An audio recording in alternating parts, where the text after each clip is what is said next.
अब बात करते हैं भाग्य रेखा की। देखिए, भाग्य रेखा को समझने के लिए ना आप पहले मूल को समझ लीजिए, हस्तरेखा शास्त्र के मूल को समझ लीजिए।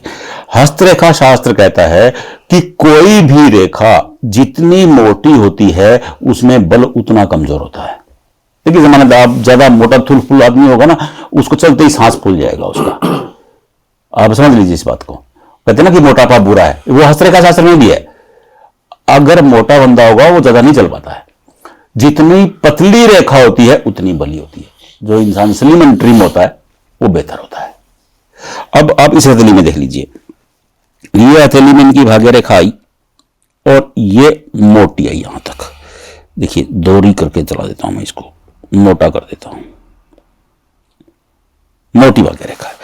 अब भाग्य रेखा मोटी होगी तो वो उतनी कमजोर होगी। अगर भाग्य रेखा पतली हो जाती है, देखिए इसके आगे की देखिए भाग्य रेखा, मैं आपको बना के दिखा देता हूं। ये पतली हो गई, ये बली हो गई। देखिए, रेखा कोई भी हो, वो जितनी पतली होगी उतनी उत्तम होगी। सामान्यतः मैं लोगों की हथेली में देखता हूं life line, mind line, hard line मोटी होती है, चलेगा। अगर भाग्य रेखा भी मोटी है तो मुश्किल की बात है। अब आप कहेंगे कि भाग्य रेखा कहां पतली होगी, कहां मोटी होगी, उसका कितना असर होगा। मैं आपको उसका मूल समझा देता हूं, आप ध्यान से समझ लीजिएगा। एवरेज के हिसाब से समझाऊंगा, आप समझ लीजिएगा। देखिए, अब ये आपकी माइंड लाइन है, ये माइंड लाइन है और ये लाइफ लाइन है। अब जब अगर भाग्य रेखा मोटी होकर के माइंड लाइन तक आई, ये यहां तक मोटी आ गई आपकी। सामान्यतः मैं एवरेज बता रहा हूं, आप एक्यूरेट नहीं है, ये एक एवरेज है। मैं बार बार समझाता हूं, हर हथेली की हथेली में माइंड लाइन अलग स्टेज में होती है, तो लेकिन एवरेज जो होता है ये 31.5। अगर 31.5 तक भाग्य रेखा मोटी होकर के चली है, भाग्य कमजोर रहेगा। जैसे ही आप भाग्य रेखा माइंड लाइन पे पहुंचेंगे, यानी कि 32 के बाद इंसान का भाग्य चमक उठता है। क्या होगा? जहां रेखा पतली होगी वहीं भाग्य चमक जाएगा, वो गोल्डन पीरियड शुरू हो जाएगा। अब हार्ट लाइन पर, अब कह रहे हैं कि हार्ट लाइन पर भाग्य रेखा, ये आपकी हार्ट लाइन है।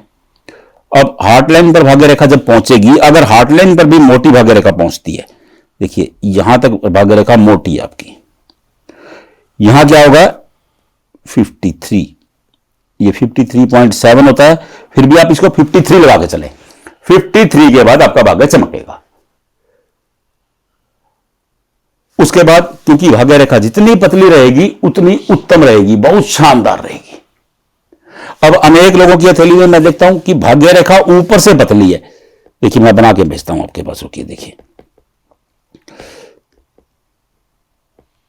ये देखिए, ये भाग्य रेखा ऊपर से पतली आई, ये यहां से पतली आई माइंड लाइन तक, और माइंड लाइन के बाद जाने के बाद ये मोटी हो गई, यहां से मोटी हो गई।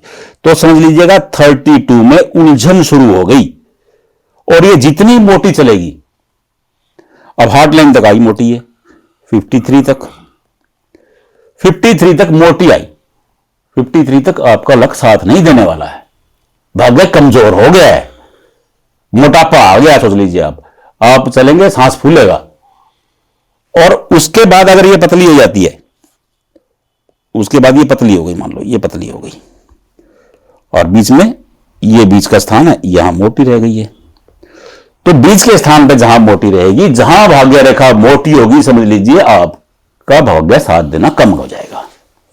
आपकी भाग्य रेखा का समझ लीजिए कि सांस फूलना शुरू हो जाएगा, तो कदम चलेगी सांस फूल जाएगा। जहां भाग्य रेखा, देखिए हस्तरेखा शास्त्र कहता है कोई भी रेखा जितनी पतली होगी, जितनी सुंदर होगी, उतनी उत्तम होगी, उतनी बली होगी, उतनी मजबूत होगी। यह हस्तरेखा का मूल है। अब मूल को समझने के लिए यह समझ लीजिए कि जहां, अब अपनी हथेली में सिंपल सिंपल देख लीजिए कि जितनी रेखा पतली है ना उतनी शानदार है। एक बात मैं आपको और बता देता हूं, अगर ये राहु लाइंस हैं, ये टेंशन की रेखाएं हैं, ये भी जितनी पतली होती हैं उतनी ज्यादा टेंशन देती हैं। आप कहेंगे ना कि ये लाइन तो बहुत बरीक बरीक है, जितनी पतली होंगी उतनी ज्यादा टेंशन देंगी, और जितनी मोटी होंगी उतनी कम टेंशन देगी। एक रेखा के बारे में एक मूल में आपको बता देता हूं। राहु रेखा जितनी छोटी होगी उतनी ज्यादा टेंशन देगी। अगर वो मोटी हो जाएगी, अगर वो लंबी हो जाएगी, सॉरी मोटी कह रहा हूं, जितनी छोटी होगी उतनी ज्यादा टेंशन देगी। अगर लंबी हो जाएगी, हस्त रेखा शास्त्र कहता है कि अगर परेशानी की रेखा लंबी हो जाती है, टेंशन तो वो भी देती है लेकिन वो फायदा भी देती है। तो राहु रेखा के बारे में बाद में बताऊंगा। मैं अभी भाग्य रेखा की बात कर रहा था। अनेक लोगों की भाग्य रेखा क्या होती है, बुढ़ापे में जाने के बाद यहां आकर के बहुत मोटी हो जाती है। यहां ये भाग्य रेखा, तो इसे अच्छा बुढ़ापा नहीं कहा जाएगा। मतलब ऐसे बंदे का बुढ़ापा खराब हो जाएगा।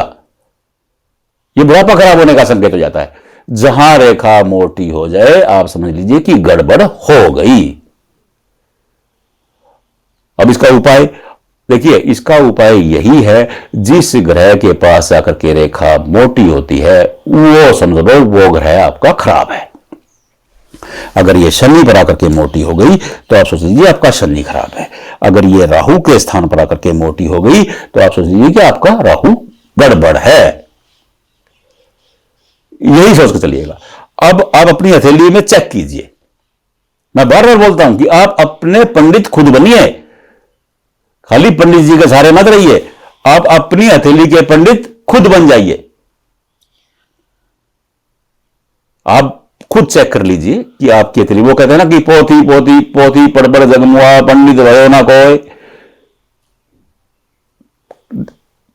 पोथी खाली किताब पढ़ने से नहीं आएगा, उसका मतलब यह है खाली बुक पढ़ने से नहीं आएगा। आप प्रैक्टिकल में आपको सिखाता हूं। मेरी कोशिश रहती है कि आप प्रैक्टिकल खुद सीखो, अपने पंडित खुद बन जाओ। अब आप अपने हथेली में चेक करिए। अब मैंने आपको पूरा डाटा बता दिया कि कब कब पतली हो रही है रेखा। जब पतली हो रही है तब ठीक है, कोई दिक्कत ही नहीं है। आप चेक कर लीजिए। नहीं समझ में आएगा कमेंट बॉक्स में भेजिए। व्हाट्सएप नंबर इसी नंबर पे चल रहा है हाथ में, कमेंट बॉक्स में भेजेंगे तो भी जवाब देंगे हम आपको, व्हाट्सएप करेंगे तो भी जवाब देंगे। पहले खुद कोशिश कीजिएगा। राधे राधे।